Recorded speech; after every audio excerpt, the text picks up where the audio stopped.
ব্রাহ্মণ যখন মিথ্যে কথা বলছে ও আর ব্রাহ্মণ নয়। রাজা যখন নিজের প্রজাকে অত্যাচার করছে, ঠকাচ্ছে, সে কিন্তু আর রাজা নয়। এইটা মনে রাখতে হবে, ওইটা ধর্মের অবক্ষয় হয়ে যাচ্ছে। তাহলে ত্যাগী আর সন্ন্যাসী, ত্যাগী আর গৃহীদের মধ্যে মিলটা কোথায়? কথা রাখা। যে গৃহী সে কতগুলো কথা দিয়েছে সে কথা রাখবে, ত্যাগী কতগুলো কথা দিয়েছে সে কথাটা রাখবে। এইবারে তারা চলেছে কোথায়? ঈশ্বরের দিকে। ঈশ্বর কে? ঈশ্বর হচ্ছেন ভালোবাসার পরিপূর্ণতা। স্বামী বিবেকানন্দ যখন জিজ্ঞেস করা হলো যে আপনি ঠাকুরকে কিভাবে ব্যক্ত করবেন, উনি বললেন LOVE পার্সনিফাইড, লাভ পার্সনিফাইড। তো ঈশ্বর হচ্ছেন সেই ভালোবাসা। আর এই ভালোবাসা সবাইকে নিয়ে, কাউকে বাদ দিয়ে না। যখন আমি কাউকে হিংসা করি আমি কিন্তু কখনো ভালোবাসতে পারি না। সুতরাং ওইটা মনে রাখতে হবে, ভালোবাসা হচ্ছে সবাইকে নিয়ে। আর যেই আমি সবাইকে ভালোবাসি তখন আমার স্বার্থপরতা থাকে না। তাহলে ঈশ্বরকে ভালোবাসা আর নিঃস্বার্থপরতা। ধর্ম কি? নিজের কর্তব্য পালন করা, যে কথা আমি দেব সে কথাটা আমি রাখবো, এইটুকু। আমি সত্যি অবাক হলাম, কেন স্বামী আমি চিন্তা করতাম স্বামী বিবেকানন্দ 1894-এ নিউ ইয়র্কে প্রথম বেদান্ত সোসাইটি তৈরি করলেন, বেদান্ত সোসাইটি করলেন, রামকৃষ্ণ মিশন নয়। আবার ভারতবর্ষে এসে 1897-এ 1 মে তিনি রামকৃষ্ণ মিশন প্রতিষ্ঠা করলেন। কেন ওখানে বেদান্ত সোসাইটি করলেন? তার কারণ ওরা কিন্তু চরিত্রের দিক দিয়ে অনেকটা এগিয়ে রয়েছে। আমরা যেমন আকচার ভিত্তি বলতে বাধ্য হই, বলাটা আমাদের অভ্যাস হয়ে গিয়েছে। হিপোক্রেসিটা আমাদের চরিত্রের মধ্যে ঢুকে গেছে, ওদের কিন্তু তা নেই, একদম পরিষ্কার পরিচ্ছন্ন। এই যে ভাবটা বিশেষ করে আমেরিকার মধ্যে এসছে, হবেই। কারণ রাজা যখন আমাকে শাসন করছে আমি তো রাজা যা চাইছে সেটাই করব, যদিও ইচ্ছা নেই, তখন একটা হিপোক্রেসি হয়। আমেরিকাতে তো রাজা ছিল না কখনো, সুতরাং ওদের মধ্যে কোনো হিপোক্রেসি নেই, যেটা বলবার পরিষ্কার পরিষ্কার বলবে। তা আমি ভেবে দেখুন, আপনি যে দাঁড়িয়ে কথা দিলেন না, ব্যাস হয়ে গেল। আমি শুনেছি যারা 60s-এর দিকে আমেরিকায় গেছিলেন, ফার্স্ট ব্যাচ বলা যেতে পারে, ইন্ডিয়ান ইঞ্জিনিয়ার্স, ওরা গিয়ে কিন্তু কোনো রকম সার্টিফিকেট কাউকে দেখাননি, বলেছেন আমি হচ্ছি ইঞ্জিনিয়ার অমুক, ব্যাস হয়ে গেল। মুখের কথায় ও বলেছে মানে তো সত্যিই বলছে না, ও মিথ্যে কেন বলবে? এই রকম। এখন এই যে পুলিশগুলো থাকে, একটা পুলিশ পুরো কন্ট্রোল করছে রাস্তা, একটা পুলিশ একটা গাড়িতে। আমাদের পুলিশের নিচে আরেক ধরনের লোক, তার নিচে আরেক ধরনের লোক, তারপরে আবার পানের দোকানে একটা লোক লাঠি নিয়ে থাকে, সেটাও একটা আছে পুলিশের। সেটা পুলিশ নিজে না পিটিয়ে ওকে দিয়ে বলে, আচ্ছা মেরে আয় তো একটু, আমি মারতে পারছি না, আমার অসুবিধা আছে। এখন এইসব হয়, এত কিছু করেও কিছু হচ্ছে না। কেন কি? আমরা কিন্তু হিপোক্রেসিটা আমাদের নেচারের মধ্যে, কিন্তু আমাদের দোষ নেই। সেই কবে থেকে রাজতন্ত্র চলছে, আর তারপরে একদল বিদেশি এলো, তারা আমাদের শাসন করতে লাগলো, তারপরে ব্রিটিশরা এলো, আমাদের দম বেরিয়ে যাচ্ছিল। তো এখন রাজাকে খুশি করবার জন্য আমরা এরকম বলতাম, করবোটা কি? উপায় তো নেই।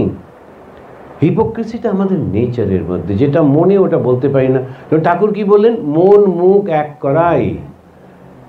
আবার সেই ঘুরে ফিরে বচনবদ্ধতা, আমি যেটা মনে ছিল সেটাই আমার মুখে আছে, আর যেটা বলেছি ওটাই আমি চিন্তা করি, সেই বচনবদ্ধতা। ওদের মধ্যে কিন্তু আপনি কখনো ওরা করবে না। আমি যখন প্রতিজ্ঞা নিচ্ছি, আমার যে পাসপোর্ট হলো আমেরিকান, প্রতিজ্ঞা নিতে হয়। প্রতিজ্ঞা মানে আমেরিকান একটা ফ্ল্যাগ থাকবে কিংবা আমেরিকান একটা সিম্বল থাকলো, সেখানে গিয়ে তার দিকে হাতটা এমনি করে দেখিয়ে প্রতিজ্ঞা করতে হয়। আমেরিকান সাধুরা যখন পুজো করে, ওরা দেখলাম এরকম হাতটা করে, ওই যে আমাদের যে পুজোর মন্ত্রের যে প্রতিজ্ঞাটা আছে, ওটা আমি অমুক অমুক এরকম পুজো করবো, করবো, সে ঠাকুরের দিকে এমনি করে বলে। হাত তুলে বলা মানে আমি সত্য করব, বলেছি করব। তো আমি যখন প্রতিজ্ঞা নিচ্ছি, তার আগে একটা লিস্ট ছিল যে এইগুলো বলতে হবে। আমি এখন আমেরিকান আমেরিকার নাগরিক, দরকার পড়লে আমেরিকার জন্য আমি এই করব সেই করব। একটা আছে আমি অস্ত্র নিয়ে যুদ্ধ করতেও রাজি আছি। তখন আমি ওকে বলেছিলাম যে না, আমি কিন্তু সেটা করব না, কেন ভাও অফ আমি নিয়েছি, সন্ন্যাসের ভাও নিয়েছি, আমি কিন্তু কখনোই অস্ত্র তুলতে পারবো না। ও কিন্তু বললেন বেশ ঠিক আছে, যখন এই কথাটা আমি বলবো আপনি হাতটা নামিয়ে নেবেন। অ্যাজ এই হাতটা তুললে যে কথাগুলো বলবো আমি মানবই মানবো, আর হাতটা যদি নামিয়ে নিই তাহলে এই কথাটা আমাকে মানবার জন্য আমি বাধ্য নই। কীরকম বিশ্বাস দেখুন। আর যতজন এশিয়ান অ্যান্ড ইন্ডিয়ান ওটা তুলেছে, ওদের কাছে তোলা আর নামানো একই ব্যাপার। হ্যাঁ বলে তো দিলাম, কিন্তু করতেই হবে, তার কি মানে করবো না মুক্ত। কিন্তু হাত তোলা নামানোর মধ্যে আমেরিকানদের কাছে বিশাল ব্যাপার। আমি হাত তুলে যখন বলেছি আমি এইটা করব এটা করব, এই বচনবদ্ধতা স্বামীজি এটা লক্ষ্য করেছিলেন, ওই জন্যে বললেন বেদান্ত। কেননা ওরা অনেকটা এগিয়ে ছিল, এগিয়ে আছে, কখনো ছোটোখাটো ক্ষেত্রে মিথ্যে বলে না, সব সময় একদম সত্য কথা বলে। এই অনেক একবার আমাদের ধরুন একটা কন্ট্রাক্ট আছে একটা কোম্পানির সঙ্গে, যেই 2 ইঞ্চি বরফ পড়ে ওরা এসে ওটা পরিষ্কার করে দিয়ে যায়। ওই কবে কন্ট্রাক্ট হয়েছে, বছরে তো ওই 4-5 মাস বরফ পড়ছে, যেই বরফ পড়ছে অমনি গুটগুট করে এসে পরিষ্কার করে দিয়ে যায়। ফোন করতে হচ্ছে না, ডাকতে হচ্ছে না, ওকে বলতে হচ্ছে না এই তুমি এইখানটা পরিষ্কার করোনি, ওইটা কেন করোনি, কিচ্ছু করতে হয় না। কোনো একটা লোককে ওই যে কথা দিয়েছে, ওই যে বাস ওরা করতে শুরু করে দিল। এই যে জিনিসগুলি যে সমাজের মধ্যে রয়েছে, ওই সমাজেই বেদান্তটা ঠিক ঠিক প্রচার করা যায়। আর এখন হচ্ছে আমাদের প্রথম থাকা খাওয়ার ব্যবস্থা করতে হচ্ছে, একটু ভালো শিক্ষার ব্যবস্থা করতে হচ্ছে, স্বাস্থ্যের ব্যবস্থা করতে হচ্ছে। কারা করছে? সন্ন্যাসীরা, রামকৃষ্ণ মিশন করছে। সবার জন্য করতে পারছি না, কিন্তু আমরা যখন করছি তখন সমাজের মধ্যে একটা প্রেশার সৃষ্টি হচ্ছে। রামকৃষ্ণ মিশন নরোত্তম এখানকার স্কুলে, পুরুলিয়া নরেন্দ্রপুর স্কুলে যদি এত ভালো রেজাল্ট হয়, তাহলে ওয়েস্ট বেঙ্গলের অন্য স্কুলে রেজাল্ট হয় না কেন? একটা প্রেশার তৈরি হচ্ছে। তখন লোকেরা ওইটা দেখাবার জন্যে আমরা কাজ করে চলেছি। আমাদের হসপিটালের জন্যে সাধারণভাবে করছি, সেবা করছি, এই করছি, খানিকটা লোকেদের সময়। এখন কিন্তু প্রচুর এগিয়ে আসছে, ওটার আর খুব একটা প্রয়োজন হচ্ছে না। এখন আমাদের কাউন্সিলিং, আমাদের লোকেদের মধ্যে গিয়ে কথা, জিনিসগুলোকে খুব পরিষ্কার করে একটু বুঝিয়ে দেওয়া। তাহলে কনক্লুড করি, দুটো প্রবাহ। কি প্রবাহ? একটা ত্যাগীদের, একটা গৃহীদের। তো ত্যাগী কাকে বলে? সাধারণভাবে যে 2 হাত দিয়ে ঈশ্বরকে ধরে আছে, তার সর্বতভাবে সারা জীবনভর। আর গৃহীকে যে এক হাতে স্বধর্ম পালন করছে, নট সংসার ধরে আছে, স্বধর্ম পালন করছে, আর এক হাতে ঈশ্বরকে ধরে আছে। এই দুটো প্রবাহ চলেছে ঈশ্বরের দিকে। তো এই যখন আমরা যাচ্ছি, তো আমাদের কি করতে হবে? ধর্ম পালন করতে হবে।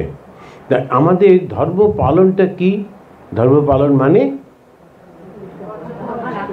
কথা রাখা। ধর্ম পালন হচ্ছে কথা রাখা।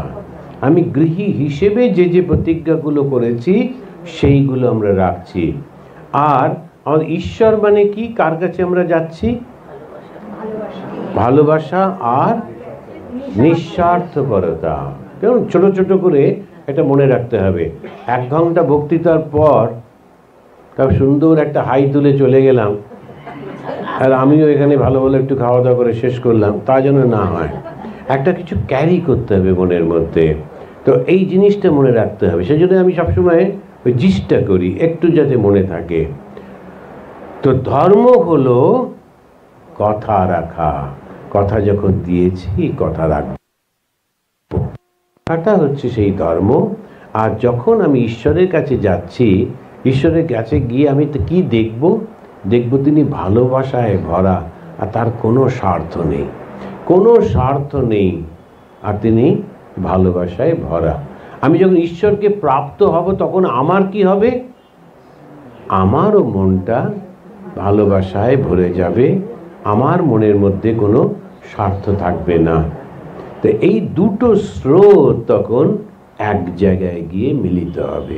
দুটো পথ দিয়ে দুটো ভাবে কিন্তু একই জায়গায়। তো ত্যাগী গেহি সেভ্য নিত্য পাবনঙ্গি পঙ্কজম, তারপরে তম নমামি দেব দেব কৃষ্ণ।